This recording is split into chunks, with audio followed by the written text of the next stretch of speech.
तस्मै श्री नमो विष्णुपादाय कृष्णपृष्ठाय भूतले श्रीमते भक्तिवेदांत स्वामी इति नामिने। नमस्ते सारस्वते देवे गौरवाणी विचारिणि निर्विशेष शून्यवादी पाश्चात्य देशधारिणि।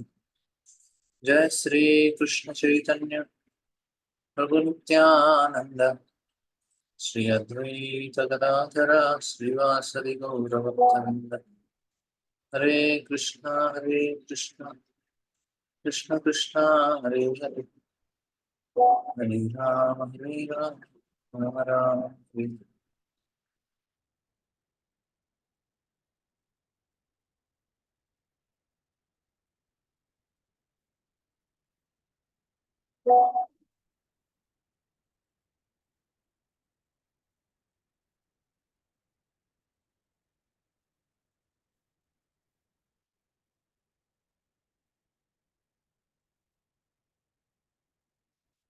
हरे कृष्ण।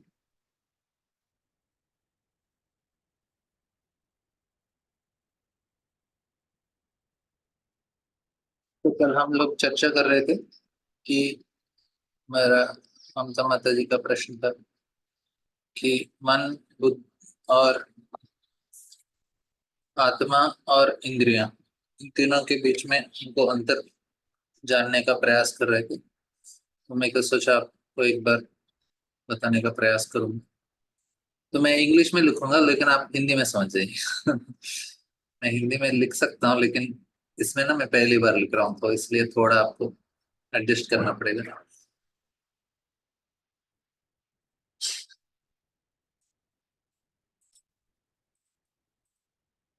तो सोल मतलब आत्मा।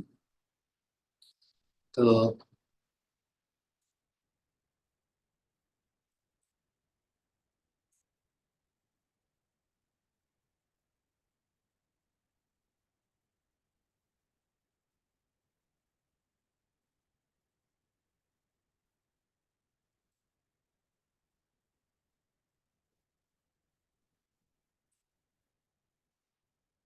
तो सोल मतलब आत्मा। तो आत्मा को भोगने का इच्छा होता है। हाँ।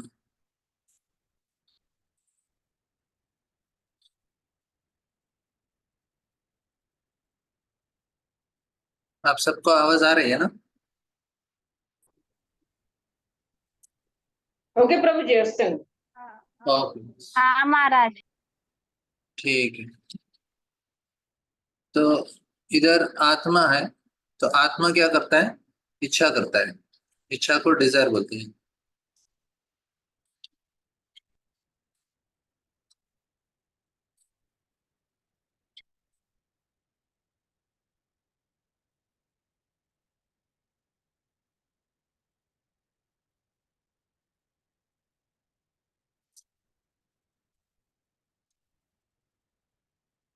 आत्मा क्या करता है? डिजायर। डिजायर मतलब इच्छा। तो क्या डिजायर, क्या इच्छा करता है कि मुझे भोगना है। I want to enjoy. तो सिर्फ इच्छा करने का भोग करता है। लेकिन क्या होता है? तो भगवान क्या करते हैं? इस आत्मा, और आत्मा का गुण क्या है समझना चाहिए। आत्मा का तीन गुण है। क्या है इसमें? सत, चित और आनंद। आत्मा किससे बना है? सच्चित आनंद से बना है। तो इस आत्मा को जो इच्छा करने का, जो जिसका इच्छा है भोगने का, तो भगवान क्या करते हैं? इस आत्मा को एक मन दे देते हैं। मनस। इसको सोल को आत्मा लिखेंगे। तो आत्मा को भगवान क्या करते हैं?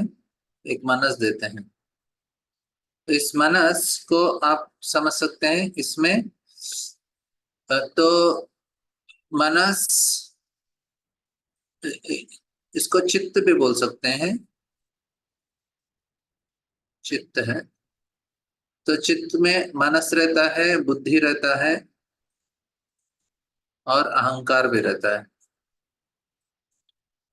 ठीक है, ये इसको क्या बोलते हैं, इसको सूक्ष्म शरीर बोलते हैं।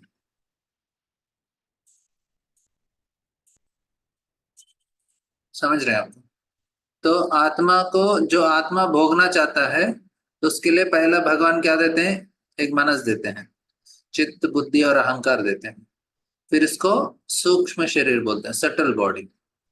फिर उसके बाद आता है हमारे स्थूल शरीर, जो पंच महाभूत से, जो शरीर हम देख रहे हैं ना, जिसमें इंद्रियां हैं, सेंसेस बोलते हैं। तो इंद्रियों का बॉडी मिलता है इसको, इसको ग्रॉस बॉडी बोलते हैं। मतलब अभी हमारा सर, हाथ, पैर, तो ये जो शरीर है, तो ये जो हमारा ग्रॉस बॉडी है, तो ये सूक्ष्म शरीर है। तो हमारा कितना हुआ, तीन भाग हो गए हमारे। समझ रहे हैं ना? तो पहले आत्मा का भाग है, फिर मनस का भाग है, और फिर आया हमारा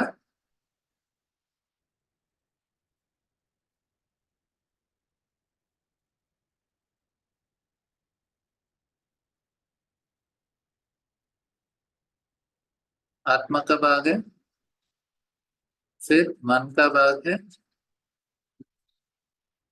फिर शरीर का भाग है। तो तीन भाग हो गए हमारे। समझ रहे हैं ना? तो आत्मा क्या है, क्या बताया मैंने, सच्चिदानंद। और मन के भाग में मन रहता है, चित्त रहता है, बुद्धि है, अहंकार है, और शरीर में क्या रहते हैं, पांच कर्मेंद्रिया और पांच ज्ञानेंद्रिया। कर्मेंद्रिय ज्ञानेंद्रिय मतलब, जो ज्ञानेंद्रिय मतलब आंख, नाक, जिह्वा, कान, ये जो हमारा स्किन, त्वचा है, ये आता है ज्ञानेंद्रिय में। कर्मेंद्रिय में आता है हमारा मुंह, जिसे हम बोलते हैं, हाथ, दो पैर, और जिससे हमारा मल मूत्र विसर्जन होता है, इनको कर्मेंद्रिय बोलते हैं। तो ये पांच, ये 10 मिला के हमारा शरीर बनता है। तो ये शरीर को नियंत्रण करने के लिए हमारा मन दिया जाता है। और मन कहाँ से, मन किसको, ये आत्मा को। तो आत्मा अभी क्या कर रहा है, I want to enjoy. Enjoy मतलब भोगने का। जो आत्मा भोगने का इच्छा करता है, उनको मनस दिया जाता है। लेकिन जो आत्मा बोलेगा मुझे सेवा करना है, आई वॉन्ट टू सर्व, जो सेवा करना चाहता है वो कहाँ रहेगा, स्पिरिचुअल वर्ल्ड, आध्यात्मिक जगत।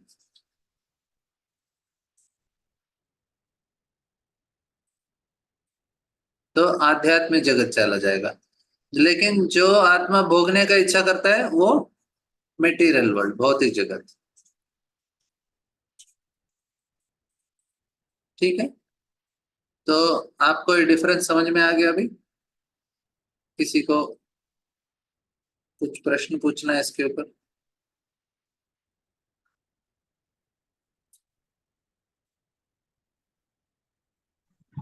प्रभु जी, हरे कृष्ण प्रभु जी।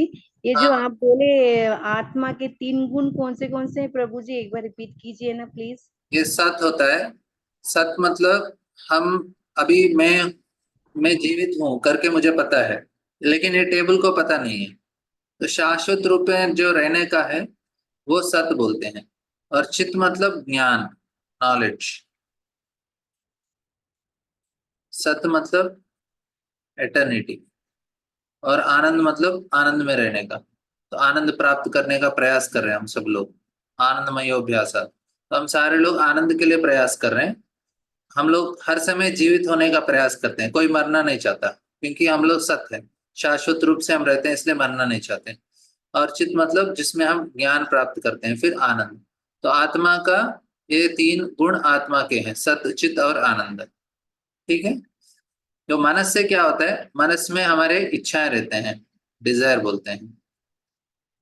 और चित्त में सिर्फ इंफॉर्मेशन होता है, पूरा जो संस्कार होते हैं। और बुद्धि में हमारा सोचने का और सही क्या है गलत क्या है, तो डिस्क्रिमिनेशन बोलते हैं।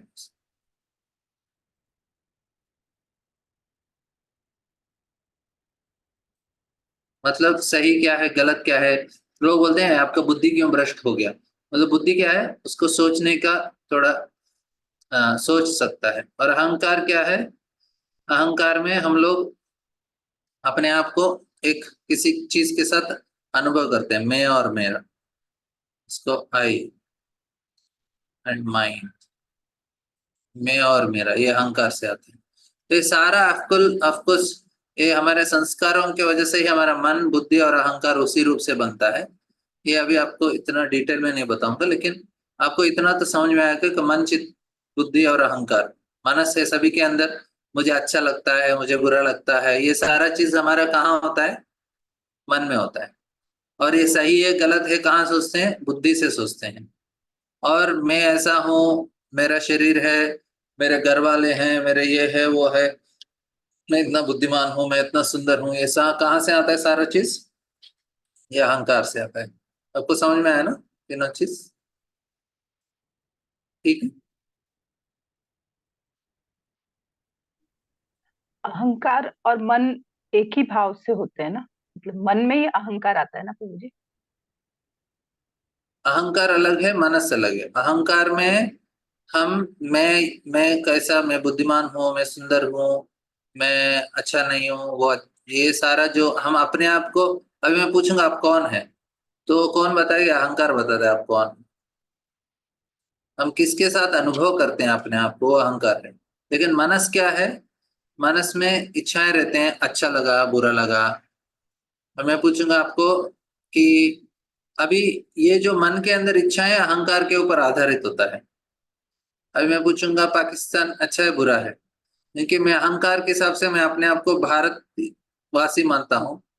फिर मन बोलेगा नहीं नहीं पाकिस्तान अच्छा नहीं है, क्योंकि हम भारतवासी है ना। पाकिस्तान वालों को पूछेंगे, क्योंकि अहंकार क्या करता है, अहंकार अपने आप को किसी चीज के साथ, अब भारतीय है ना, हम भारतीय के साथ अनुभव करते हैं, भारत में कुछ अच्छा होता है हमको अच्छा लगता है। तो ये अहंकार के वजह से। मन में क्या होता है, ये खाना ये चीज अच्छा लगा मुझे, ये अच्छा नहीं लगा मुझे, फलाना फलाना मेरा फ्रेंड है, फलाना व्यक्ति मुझे अच्छे नहीं लगते हैं, ये कलर अच्छा लगता है, वो कपड़ा अच्छा लगता है, ये सारा चीज आपको आता है मन के अंतर्गत। समझ रहे हैं। मन पूरी तरह से शरीर से ही संबंधित रहता है। ये सूक्ष्म शरीर है, ये स्थूल शरीर है। जो शरीर है पंच महाभूत बताया ना मैंने, पंच जी जी। महाभूत से बनाया हुआ ये शरीर है। मन बुद्धि अहंकार ये सूक्ष्म शरीर है, ये पंच महाभूत।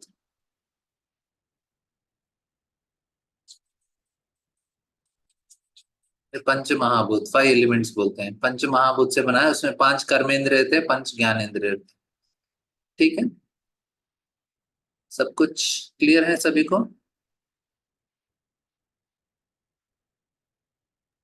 यस प्रभु जी, हो गई क्लियर। क्लियर हो गया, चलो। अभी हम लोग आज का सेक्शन स्टार्ट करेंगे, चौथा अध्याय हमारा शुरू करेंगे आज।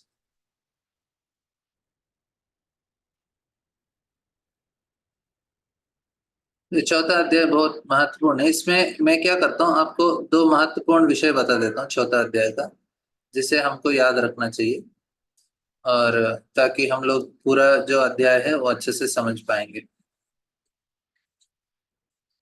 पूरा अध्याय में सारा चीज नहीं समझेगा तो एटलीस्ट ये थोड़ा समझने का प्रयास करेंगे। तो श्लोक इधर से शुरू होता है।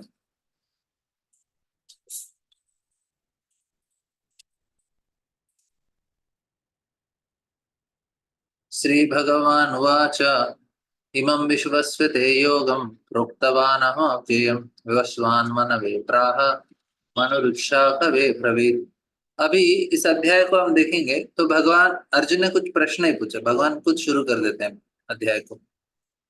तो भगवान ने कहा, मैंने इस अमर योग विद्या का उपदेश सूर्यदेव विवस्वान को दिया, और विवस्वान ने मनुष्यों के पिता मनु को उपदेश दिया, और मनु ने इसका उपदेश इक्ष्वाकु को दिया। भगवान क्या बताना चाहते हैं कि जो ज्ञान है ये हम कोई रिसर्च से नहीं होता है, कोई अपना दिमाग लगा के इसको समझने का मतलब खोज करके निकालने का ज्ञान नहीं है ये। खुद भगवान दिया तो ही समझेगा हम। ये पहला विषय है। तो इसे क्या समझना चाहिए? No research.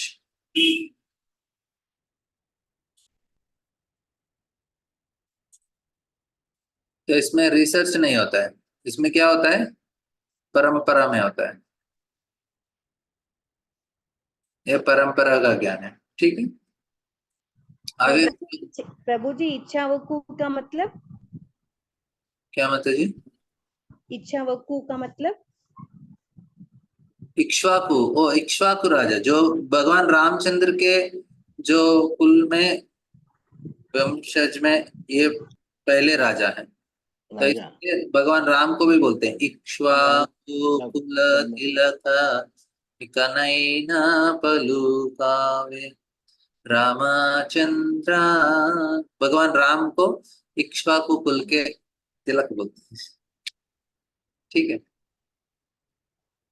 तो इधर क्या हुआ कि भगवान कृष्ण ने इसे विवस्वान को देते हैं, सूर्य भगवान। उधर से आता है स्वयंभू मनु को, मनु से आता है इक्ष्वाकु। इस प्रकार से एवं परंपरा प्राप्तम इमं राजर्षयो सकालेन महता योगो नष्ट परंतप। तो भगवान ने बताया ठीक है मैं तो बता दिया, लेकिन ये ज्ञान कैसा हुआ कि अर्जुन को क्या बताना चाहते हैं कि भगवान की जो मैं अभी आपको बताया, क्या क्या बताया भगवान ने पिछले अध्याय में? भगवान ने निष्काम कर्म योग के बारे में बताया, थोड़ा बहुत ज्ञान योग भी बताया, सकाम कर्म मतलब ज्ञान योग कहाँ बताया भगवान ने? बताइए, ज्ञान योग कहाँ बताया भगवान ने?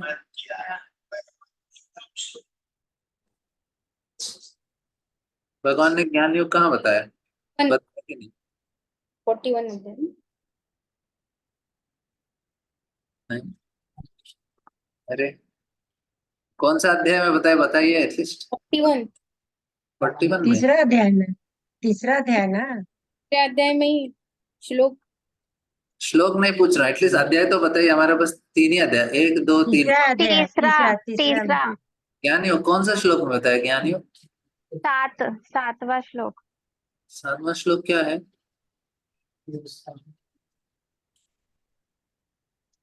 कौन सा श्लोक है 7?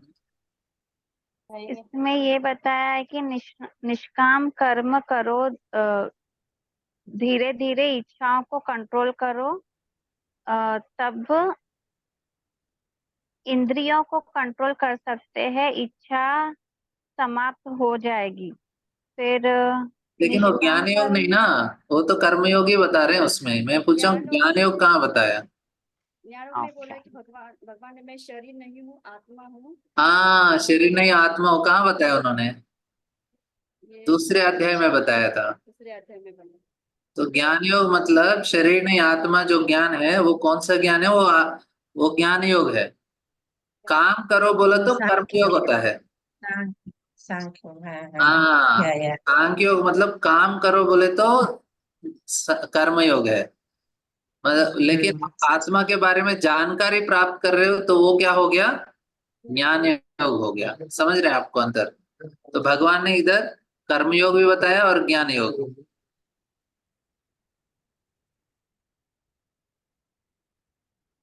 तो भगवान ने दूसरे अध्याय के 11 से लेके 30 तक भगवान ने ज्ञान योग बताया,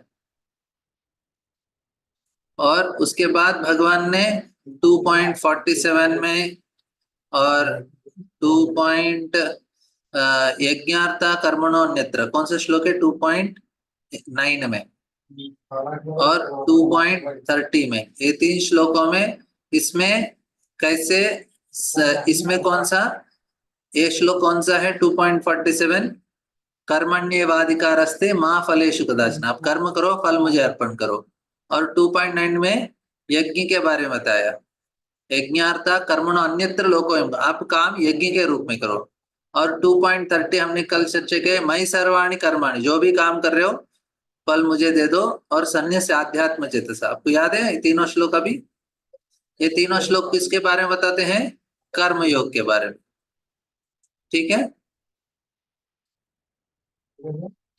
तो भगवान ने बताया, देखो मैंने आपको इधर ज्ञान योग बताया दूसरा अध्याय में, और दूसरा अध्याय, अरे 3.30, सॉरी ये तीनों, ये तीसरे अध्याय में है और ये दूसरे अध्याय में। तो भगवान ने बताया, देखो मैंने आपको ज्ञान योग भी बताया और कर्म योग भी बताया।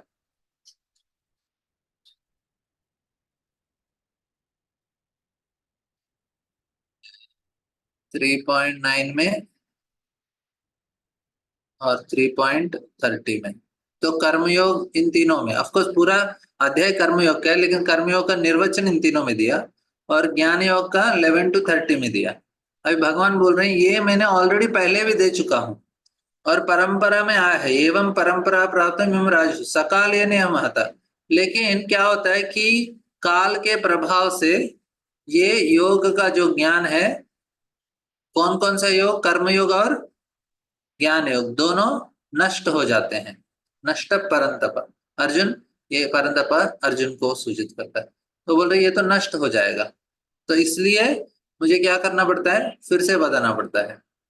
स एवायं मया तेद्य योग प्रोक्त पुरातनः भक्तोऽसि मे सखा चेति रहस्यम हेतदुत्तमम्। बोलते हैं स एवं मया तेद्यम योग प्रोक्त, ये जो योग है, ये योग है पुरातन है, और भक्त मैं आपको क्यों दे रहा हूं फिर से, क्योंकि आप मेरे भक्त हो, मेरे सखा हो, इसलिए मैं आपको फिर से दे रहा हूं, भक्तों से मैं। तो कृष्ण बोल रहे हैं अर्जुन, मैं आपको फिर से एक ज्ञान दे रहा हूं। आज मेरे द्वारा वही यह प्राचीन योग, यानी परमेश्वर के साथ अपने संबंध का विज्ञान तुमसे कहा रहा हूं, क्योंकि तुम मेरे भक्त तथा मित्र हो। देखिए दो कारण बताया भगवान ने, और एक और कारण बताया। अतः तुम इस विज्ञान के दिव्य रहस्य को समझ सकते हो, क्योंकि आप भक्त हैं। तो भगवान बोल रहे हैं अर्जुन को, तो अर्जुन का प्रश्न आ जाता है। अर्जुन उवाच अपरं भवतो जन्म परं ब्रह्मा विवस्वतः कथमेतत् विजानीयम् तुमादौ प्रोक्तवान् इति। तो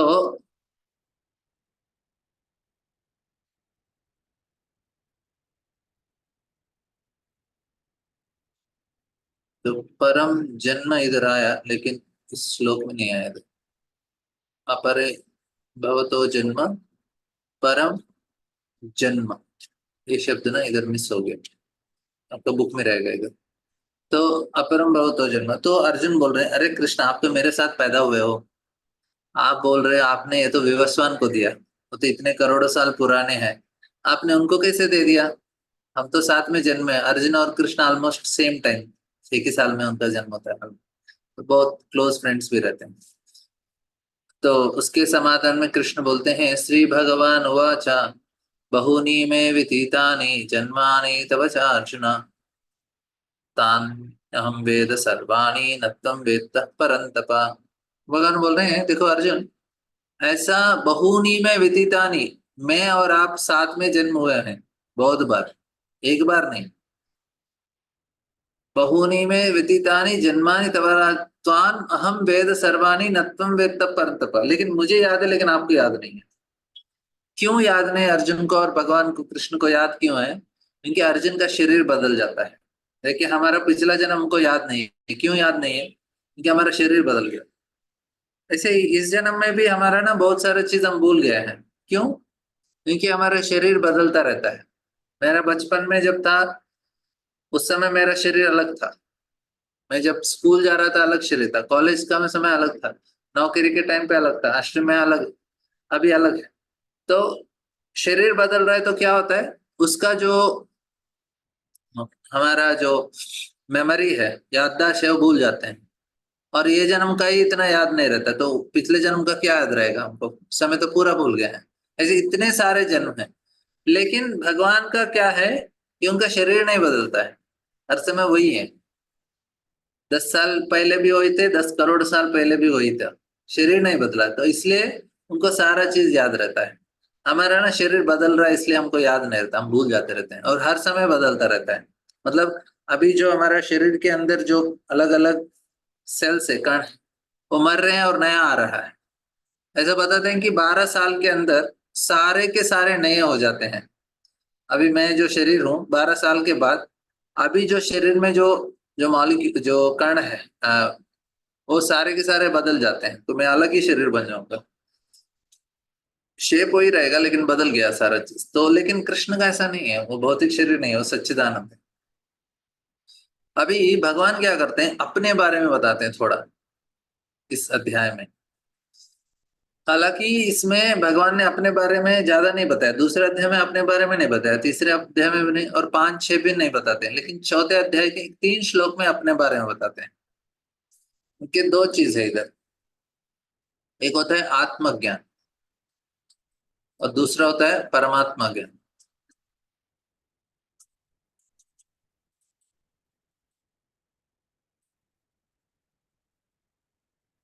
तो आत्मज्ञान मतलब हम अपने आप को जानते हैं, और आत्मज्ञान में मैंने अभी बताया ना आपको, ड्रॉ करके दिया, आत्मा है, फिर मन है, बुद्धि है, अहंकार है, शरीर है, इसको बोलते हैं आत्मज्ञान।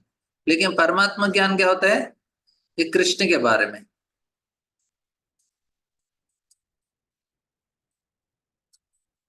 जो कृष्ण के बारे में जानते हैं वो परमात्मा ज्ञान होता है। आत्मज्ञान प्राप्त करने से क्या होता है, हमको मुक्ति मिलता है। और परमात्मा ज्ञान प्राप्त करने से क्या मिलता है, कोई बताएगा?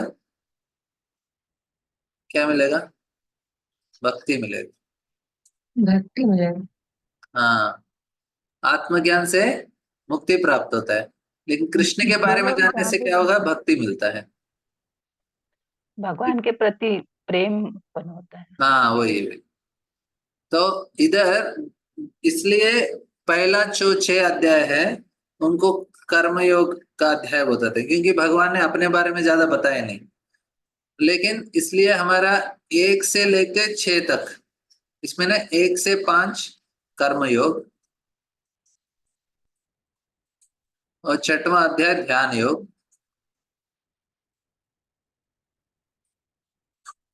और 7 से लेके 12 भक्ति योग होता है,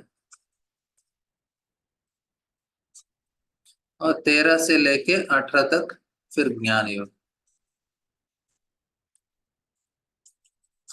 तो ऐसा भगवत गीता का 3 मेन भाग है, 1 से लेके 6 तक है, फिर 7 से 12। तो इसमें ना, इसमें भगवान कर्म के बारे में बताया 1 से 5 में। 7 से 12 भक्ति योग क्यों है, क्योंकि भगवान अपने बारे में बताते हैं। और 13 से 18 आता है ज्ञान योग, उसमें कार्य नहीं करने का, उसमें ज्ञान समझाया जाता है। इसमें कैसे कार्य करना वो बताया जाता है। कर्म में, कर्मयोग में भगवान अभी इस अध्याय में भी और आगे के अध्याय में बताते क्या करना चाहिए आपको। और इसलिए ये हो गया कर्मयोग हो गया। लेकिन 7 से 12 भगवान उनके बारे में बताते हैं। उनके बारे में पता चलने से क्या होता है, हमको भक्ति उत्पन्न होता है, उनके प्रति प्रेम उत्पन्न होता है, इसलिए वो भक्ति योग हो गया है। और 13 से 18 तक ज्ञान योग हो गया। समझ रहे हैं आपको? तो भगवत गीता का पूरा 18 अध्याय को 3 भागों में विभाजित किया गया है। 1 से मोटा मोटा 6 तक बोल देते हैं कर्मयोग, 7 से 12 भक्ति योग, 13 से 18 ज्ञान योग बोल देते हैं। ठीक है। तो इधर लेकिन इस अध्याय में भी, हर अध्याय में भगवान थोड़ा न थोड़ा कहीं ना कहीं भक्ति योग बोल ही देते हैं। ऐसा नहीं कि भक्ति योग नहीं रहता, हर अध्याय में भक्ति योग है, एक ना एक। तो इस चौथे अध्याय में भी हमको 3 श्लोक हैं ऐसे, जो 3-4 श्लोक हैं जो भक्ति योग को सूचित करते हैं। तो इसमें आगे का श्लोक से भगवान बता, तो इधर भगवान ने क्या बोला, अर्जुन को ये डाउट आ गया, क्योंकि कृष्ण कर्मयोग के बारे में बता रहे थे कि मैं कर्मयोग स्पेशल है, और कर्मयोग मैं आपको दे रहा हूं, मैंने पहले भी दिया था। अर्जुन आप कैसे दे सकते हैं, आप तो मेरे साथ जन्म हुए हो। तो कृष्ण बोलते नहीं नहीं, मैं तो पहले भी था, आप भी थे पहले भी, हम सभी लोग थे पहले भी। अर्जुन जब भगवत गीता, कृष्ण भगवान अर्जुन को भगवत गीता, तब भी हम वीर थे, लेकिन किसी और शरीर में थे, कहीं और ग्रहों में थे। अभी इधर आ गए, हमारे भाग्य के अनुसार हम लोग आ गए प्रभुपाद के शरण में। ठीक है। तो अजोऽपि सन्नव्ययात्मा भूतानाम ईश्वरोऽपि सन् प्रकृतिं स्वामधिष्ठाय संभवामि आत्ममाया।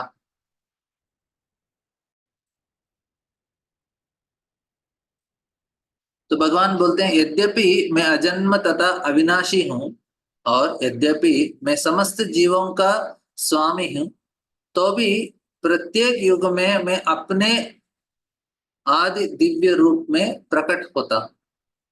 तो भगवान अपने योग माया प्रकृतिम स्वाम अधिष्ठा संभवामि आत्म माया, आत्म माया के अंदर हमारा जन्म होता है महामाया। महामाया, महामाया कौन है? दुर्गा देवी। लेकिन भगवान का आना जाना किसके अंतर्गत होता है? योग माया।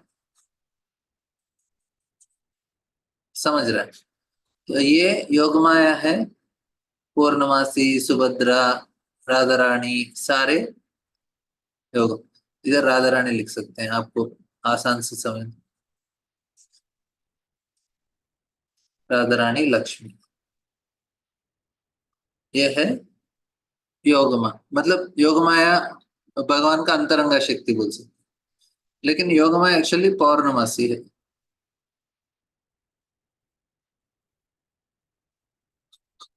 पौर्णमासी का योग, लेकिन ये भी भगवान के अंतरंगा शक्ति में आते हैं, लक्ष्मी और राधा रानी।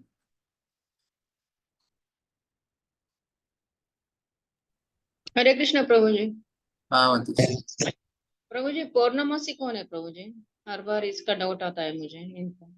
पौर्णमासी मधुमंगल की दादी माँ है।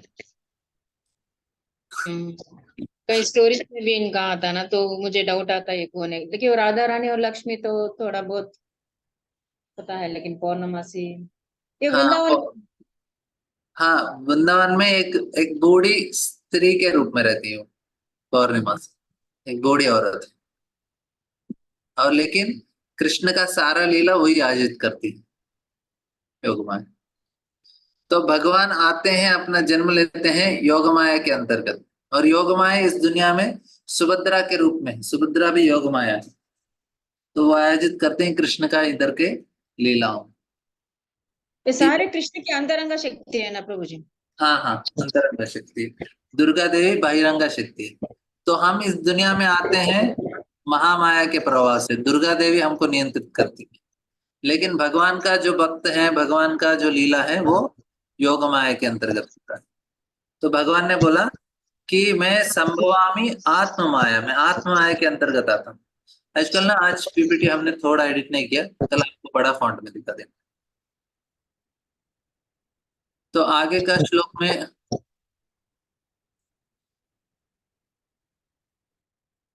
आगे बोलते हैं, इधर इंपॉर्टेंट श्लोक है। इसमें बोलते हैं, ये आप सभी को पता है श्लोक, यदा यदा हि धर्मस्य ग्लानिर्भवति भारत अभ्युत्थानम धर्मस्य तदात्मानं सृजाम्यहम्। तो भगवान इधर कारण बताते हैं उनके आने का। तो भगवान ने बताया, देखो मैं आता हूँ, मैं कैसे आता हूँ? मैं योग माया के अंतर्गत आता हूँ। और मैं क्यों आऊंगा? यदा यदा ही धर्मस्य, धर्म में ज्ञानी जब होता है तब मैं उसको स्थापित करने के लिए आता हूँ। तो आगे का श्लोक में वही होता है, परित्राणाय साधूनां विनाशाय च दुष्कृतां धर्म संस्थापनार्थाय संभवामि युगे। धर्म का स्थापन करने के लिए, दुष्टों को शिक्षण करने के लिए और शिष्टों का रक्षा करने के लिए, इसलिए मैं प्रकट होता हूँ धर्म का स्थापना करने के लिए। परित्राणाय साधूनां, तो भगवान ने कारण बताया श्लोक में। और ये भी बहुत महत्वपूर्ण श्लोक है। तो ये श्लोक क्या बताता है? जन्म कर्म च मे दिव्यम एवं यो व्यक्ति तत्वतः त्यक्त्वा देहं पुनर्जन्मो नैति मामेति शौचम। तो इधर बताते हैं कि मेरा जन्म और मेरा कर्म दिव्य है। हमारा कर्म जन्म दिव्य नहीं है। देखिए, कोई जन्म ले रहा है, तो जन्म कैसे दिव्य हो सकता है? जन्म दिव्य होना मतलब हर समय वो जन्म ले रहा है। ऐसे कैसे हो सकता है कि हर समय जन्म लेते ही आ रहे हो आप माँ गर्भ से निकलते ही जा रहे हो, निकलते ही जा रहे हो, निकलते ही जा रहे हो? ऐसा कोई हो सकता है क्या? लेकिन भगवान बोल, नहीं, मेरा जन्म दिव्य है, हर समय माँ के गर्भ से निकल रहा हूँ। हर दिन जन्माष्टमी है। अभी हम लोग जन्माष्टमी इधर मनाते हैं, कोई दूसरे ब्रह्मांड में कृष्ण का जन्माष्टमी मनाया जा रहा है। और कल परसों और एक दिन और एक ब्रह्मांड में, तो हर समय कहीं ना कहीं कृष्ण का जन्म हो ही रहा है, हर समय हो रहा है वो। और उनका कर्म भी ऐसा ही है, कर्म हर समय वो कुछ ना कुछ जो करते हैं हर समय कर रहे हो कार्य। हमसे ऐसा नहीं होता है, हमने और कैसे अभी समझना कैसे है उसका उदाहरण देते हैं। अभी सूरज इधर ढल गया है, अभी हमारा 7:30 ना 6:45 बज गया, तो अभी सूरज तो हैदराबाद में ढल गया, लेकिन अभी यूरोप में जाएंगे उधर सूरज उग रहा है, और थोड़ा देर के बाद अमेरिका में सूरज उगने लगता है। तो हर समय सूरज देखेंगे, हर समय उग रहा है। बोले अरे सूरज तो इधर ढल गया लेकिन सूरज कहीं ना कहीं आ रहा है, हर रोज आ रहा है, हर रोज नहीं, हर मिनट में कहीं ना कोई देश में। अभी हमारा 6 बजा है तो अमेरिका में 6 बज जाएगा सुबह, उधर तो सूरज आ गया। फिर कुछ समय के बाद अमेरिका में भी अलग कनाडा अलग जगह में। तो इससे क्या समझना चाहिए, तो सूरज, कनाडा में 9 बज रहे हैं सुबह। हाँ, तो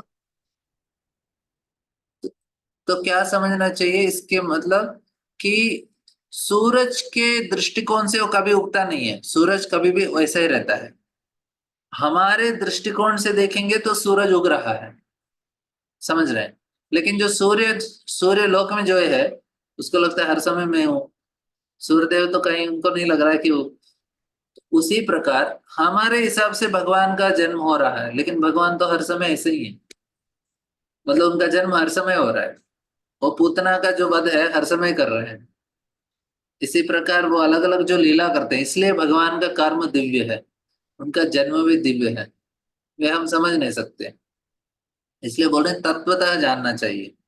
अभी कैसे कोई कैसे कर सकता है, समझ रहे हैं ना। हमारे दृष्टिकोण से सूरज हर समय उगते हैं, लेकिन सूरज के हिसाब से ऐसे ही है हर समय। तो जो व्यक्ति इसको तत्वतः जानता है, त्यक्त्वा देहम पुनर्जन्मो, जो अपना शरीर छोड़ देता है इसको जान के, फिर उनको फिर से जन्म लेने का जरूरत नहीं पड़ता। जिसने ये विषय जान लिया कि भगवान के जो कार्य है और भगवान का जो कर्म है, कार्य है, जन्म है, वो दिव्य है, हमारे जैसे नहीं है। जो व्यक्ति को इसका साक्षात्कार हो गया वो पूरी तरह से मुक्ति प्राप्त कर लिया।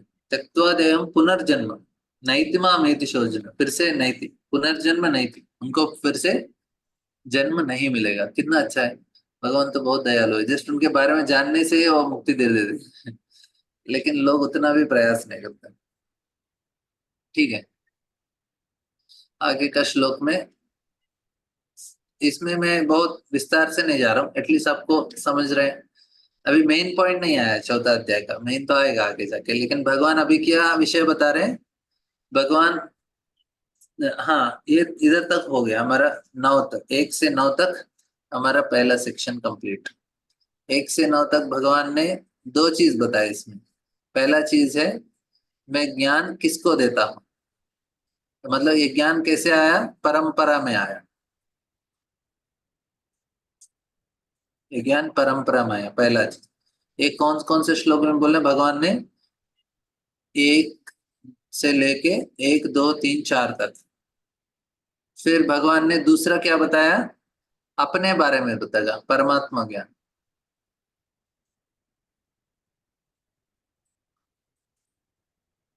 तो परमात्मा ज्ञान फिर 5 से लेके 9 तक। उसमें कौन कौन सा श्लोक था, भगवान बोले संभवामि आत्मा, मैं अपने आत्मा के द्वारा आता हूं।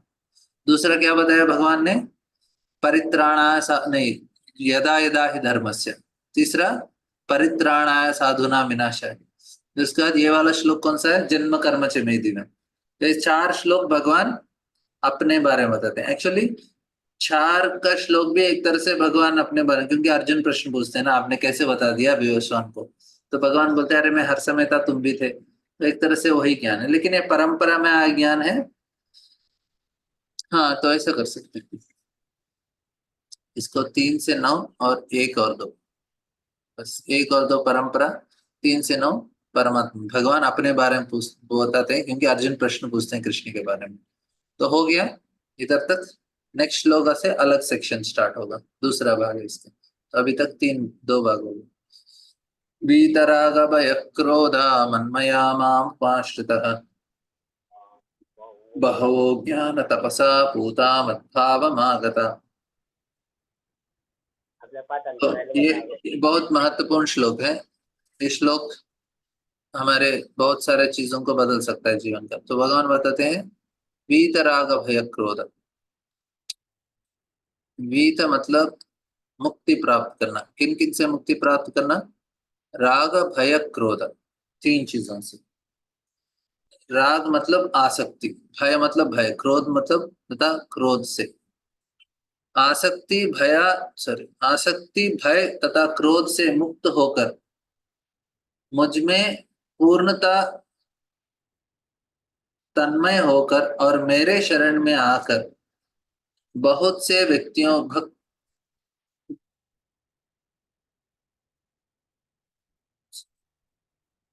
भूतकाल में मेरे ज्ञान से पवित्र हो चुके हैं। इस प्रकार से उन सबों में मेरे प्रति दिव्य प्रेम प्राप्त किया था। तो जो भक्त लोग इन चीजों को छोड़कर भगवान का शरण में जाते हैं, भगवान का सेवा करते हैं, बहवो ज्ञान तपसा पूता मद भाव मागता, मेरे पास प्राप्त, मेरे भाव को प्राप्त किया, मतलब प्रेम को प्राप्त किया। किस किसने? जिसने क्या क्या छोड़ दिया? आसक्ति छोड़ दिया, आसक्ति, भय और क्रोध, तीनों को छोड़ना है हम लोग। तीन चीज कितना मुश्किल है सुनने में तो आसान है, लेकिन ये तीनों चीज तो हम लगता है हमारा प्रॉपर्टी है, इसलिए छोड़ते नहीं। देखिए क्यों हम हमारे आदत को नहीं छोड़ते? कोई भी चीज ना, बहुत सारा चीज हम लोग अपने घर में रख लेते हैं, हालांकि बहुत सारा चीज जरूरत नहीं होता है, फिर भी हमारे घर में पड़ा रहता है। कोई बोला अरे 6 महीने हो गया, कभी कभी 2-3 साल हो गया, क्यों पकड़ के रखे हो? दे दो ना किसी को। मेरे पास भी ऐसे बहुत सारे पुस्तक है, मैं कभी पढ़ता नहीं लेकिन रखा हूँ। कोई आके पूछेगा दे दो, मैं इतना दे नहीं पाऊंगा, मैं बोला नहीं रहने दो, कभी काम आएगा। तो ये हम अपने प्रॉपर्टी को देना नहीं चाहते। हमको भी लगता है क्रोध भी मेरा प्रॉपर्टी है, काम भी मेरा प्रॉपर्टी है, आसक्ति मेरा प्रॉपर्टी है, इसलिए छोड़ते नहीं है। हम बोलते हैं क्रोध कैसे छोड़ूंगा, क्योंकि क्रोध से तो बहुत काम हो जाता है ना हमारा। हमको किसी से कुछ कराना है तो क्या करते हैं? क्रोध का इस्तेमाल कर लेते हैं। बच्चे बोला ना करने का, तो फिर हाँ हाँ बोल दिया तो डर के मारे हम लोग काम कर देते हैं, समझ रहे हैं? मतलब हमारा काम हो जाता है, लोग हमसे डरते हैं तो हमारा काम होता है। तो हमको लगता है क्रोध को छोड़ दूंगा तो हमारा काम नहीं होगा, हमारा लोग हमारा बात नहीं मानेंगे, इसलिए हम पकड़ के रखेंगे। तो इसलिए भय भी ऐसा ही है, क्योंकि हमारे इच्छाओं को छोड़ते नहीं, इसलिए भय लगता है, आसक्ति नहीं छोड़ते। तो ये सारा चीज हम लोग अपना प्रॉपर्टी मान लेते हैं, लेकिन भगवान बोलते हैं नहीं नहीं नहीं नहीं नहीं, आसक्ति भय तथा क्रोध से मुक्त होकर मुझ में पूर्णता तन्मय होकर और मेरे शरण में आकर बहुत से व्यक्ति भूतकाल में मेरे ज्ञान से पवित्र हो चुके हैं। तो हमें ये चीज करना चाहिए। इस प्रकार से उन सबों में मेरे प्रति दिव्य प्रेम, हमें कौन सा मिलता है? दिव्य प्रेम मिलता है। ठीक, ये तामान एक्चुअली ये 11 तक हम लोग इसको ले सकते हैं। इधर ना 9 से इसको आप 11 मान लीजिए, क्योंकि ये 2 श्लोक में भी भगवान अपने बारे में थोड़ा चीज बताए।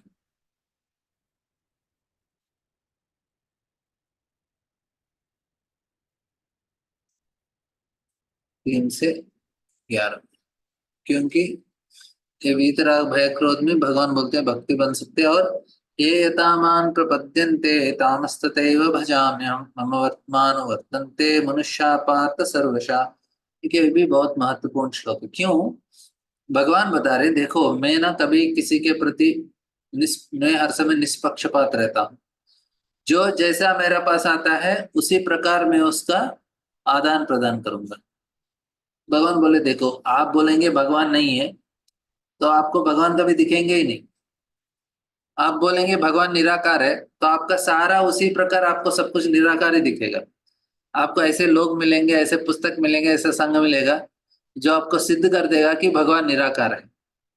आप बोलेंगे नहीं भगवान तो नारायण है, तो आपके ऐसे लोग मिलेंगे, ऐसे पुस्तक मिलेगा जो सिद्ध कर देगा। तो बोला नहीं, मेरे हिसाब से भगवान तो गणेश है। तो आपको उसी प्रकार से आपको सब कुछ मिलने वाला है। तो भगवान बोलते हैं देखो मैं तो निष्पक्ष, जिसको जैसे मेरे पास आते हैं उसी प्रकार से मैं बोलता हूँ। जो नास्तिक है वो पूरी तरह से जीवन भर उसको इसके ऊपर पूरा विश्वास रहेगा कि भगवान है ही नहीं, ये भगवान का नियम है इधर का। वो बोलते ये यथामान प्रपद्यन्ते, आप आओ मेरे पास प्रेम से तो प्रेम से रहेंगे, बोलेंगे द्वेष है तो ठीक है, लड़ाई करना है लड़ाई करेंगे। हिरण्यकशिपु ने बोला भगवान आपने ये लड़ाई करना है, लड़ाई करो। कोई बोलेगा नहीं, सुदामा बोलेंगे, कुंती महारानी बोलते नहीं भगवान आपसे प्रेम करना है, ठीक। तो ये यथामान प्रपद्यन्ते तामसते मम वर्तमान वर्तन्ते मनुष्या पार्थ सर, सभी लोग अपने अपने मार्ग से कुछ ना कुछ प्रयास कर रहे हैं। ऐसे नहीं कि सारे लोग सही हैं, लेकिन भगवान उसके हिसाब से भगवान अपना आदान प्रदान करते हैं। तो भगवान का क्या गलती है? और वो व्यक्ति पूरी तरह से विश्वास में रहेगा कि हाँ यही है बस और वो उसी विश्वास से वो मर भी जाता है, अगले जन्म में कंटिन्यू भी कर सकते हैं। समझ रहे हैं आप? तो लोग बहुत अपना जो मत है बहुत ही दृढ़ता पूर्वक रहते हैं, और उनके हिसाब से उनको उस प्रकार का ज्ञान भी मिल रहा है। समझ रहे हैं आप?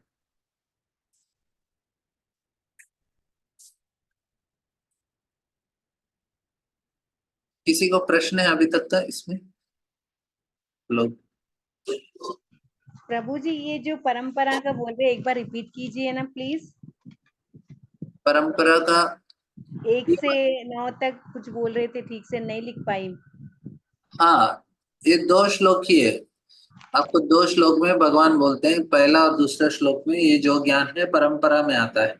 हम लोग रिसर्च करके इस ज्ञान को प्राप्त नहीं कर सकते। गुरु के पास जाके गुरु का शरण में ही हम इसको सीख सकते हैं, ये चीज बताना चाहते हैं भगवान को। हमको ज्ञान अपना रिसर्च नहीं है, तो इसलिए प्रभुपाद जी भगवत गीता अपने मन के हिसाब से नहीं लिखे हैं, परंपरा में जो ज्ञान मिला उसके हिसाब से भगवत गीता है। लोग श्लोक तो ले लेते हैं लेकिन अपने मन का बात बोलते हैं, नहीं अपने मन का बात नहीं। अभी मैं गलत हो सकता हूँ, लेकिन जो मैं क्या कर रहा हूँ, जो मैंने गुरु से सुना है, रूपा से सुना है, उसको आपको जैसा है वैसे आपको दोहरा रहा हूँ। तो पर्सनली मेरा गलती होगा, लेकिन जो मैंने मैसेज जो संदेश दिया ना वो गलत नहीं है। क्यों? मैंने जो जैसा है उसको रिपीट कर दिया। अभी छोटा बच्चा है, अभी वो अभी अभी बात करना सीखा है, 3 साल है उसका उम्र। उसका मम्मी ने एक टेबल को दिखाया और बेटा बोला इसको टेबल बोलते हैं। तो वो लड़का, छोटा लड़का उसको टेबल टेबल बोलने लगा। हालांकि वो गलत, मतलब उसको कुछ पता नहीं है, लेकिन उसका माँ ने बोला इसको टेबल बोलो, वो दोहरा रहा है टेबल टेबल बोल रहा है, सही बोल रहा है। क्या किया उसने, उसको जो माँ ने बताया उसको रिपीट कर रहा है। उसी प्रकार मुझे भी इतना भगवत गीता का ज्ञान नहीं है, लेकिन मुझे जो बोला गया है मैं उसी को दोहरा रहा हूँ।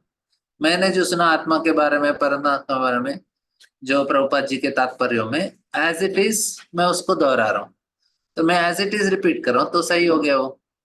ऐसा मतलब ऐसा नहीं कि मुझे आत्मा का साक्षात्कार हो गया, नहीं आत्म साक्षात्कार नहीं हुआ, लेकिन क्या हुआ कि मैं उसको रिपीट सही कर रहा हूँ, इसलिए सुन सकते हैं वैसे। ठीक है माता जी? थैंक यू प्रभु जी। हरे कृष्ण। और किसी को कुछ प्रश्न है?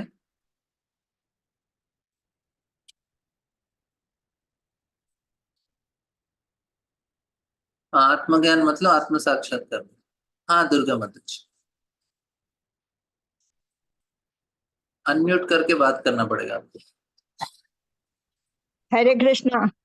अरे हाँ, मैं ये बोल रही थी कि अपनी चीजों में तो अपने को एहसास होता है कि मोह है, लेकिन राग भय क्रोध में अपने को एहसास भी नहीं होता है कि अपन मोह करते हैं। तो उसका क्या कारण है? वो अज्ञान के कारण ही हमको पता नहीं चलता है कि ये उसके वजह से उसका ही परिणाम है, इसलिए राग बाकी का चीज भी आ जाता है। मोह के वजह से ही बाकी के चीज भी हमारे अंदर प्रकट होते हैं, नहीं तो प्रकट नहीं और होते ना। वो अपने को लगता है कि नहीं है हमारे भीतर, पर फिर भी रहते हैं, कैसे छूटे पूरा? साधना करना चाहिए, हरिनाम जप करना से ज्यादा भगवान का शरण लेना चाहिए। तो भगवान एक ना एक दिन देखेंगे कि इस व्यक्ति को सही रूप से नहीं चाहिए तो निकाल देंगे।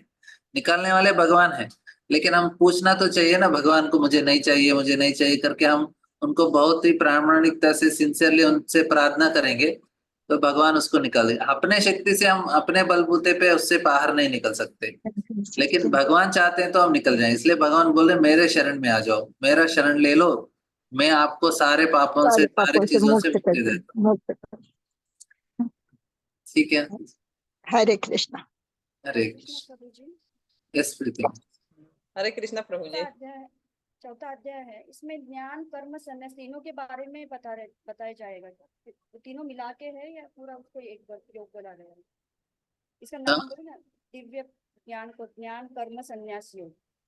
हाँ, यानी तीनों मिला के भगवान ने इस अध्याय में फिर से बताया गया है क्या?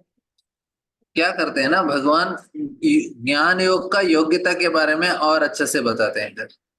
कौन ज्ञान कौन संन्यास ले सकता है, कौन ज्ञान योग पालन कर सकता है, और कर्मयोग का कैसे करेक्ट पालन किया तो क्या क्या बेनिफिट मिलता है इसमें बताते हैं।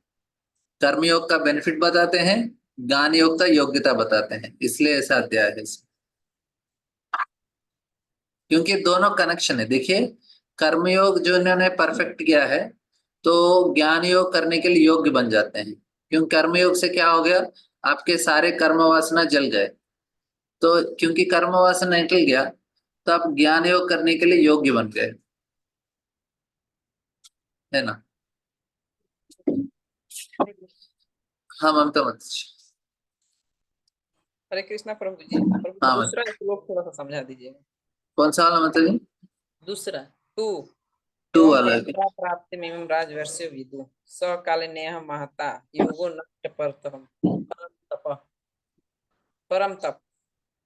हाँ, पर अर्जुन को परंतप बोलते हैं, मतलब वो शक्तिशाली व्यक्ति। दूसरा, हाँ, एवं परंपरा प्राप्त, ये जो ज्ञान है परंपरा मिला। एवं राजर्षि विदु, क्योंकि राजाओं के परंपरा में ज्ञान राजाओं को दिया जाता था, क्योंकि राजा धर्म का स्थापना करते हैं, इसलिए। सकाले नियमता, जो काल के प्रभाव से सारा चीज नष्ट हो जाता है, तो इसलिए मैं फिर से आपको दे रहा हूँ ये ज्ञान इस प्रकार से। ठीक है मतलब। ठीक है प्रभु। हरे कृष्ण। ठीक।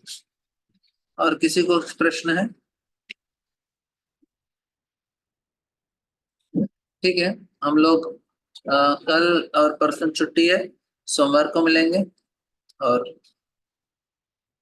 मैं नोट्स ऐसे ही लिखने का प्रयास करूंगा ताकि आपको याद हो जाए। अभी ठीक से नहीं है, थोड़ा थोड़ा प्रैक्टिस में हो जाएगा, आपको भी समझ में आ जाएगा। ठीक है, बहुत बहुत धन्यवाद आप लोगों का। हरे कृष्णा प्रभु जी। हरे कृष्ण। हरे कृष्णा प्रभु जी। हरे कृष्ण प्रभु जी, दंडवत प्रणाम। धन्यवाद। हरे कृष्णा प्रभु जी। हरे कृष्ण प्रभु जी। हरे कृष्ण प्रभु जी, दंडवत प्रणाम।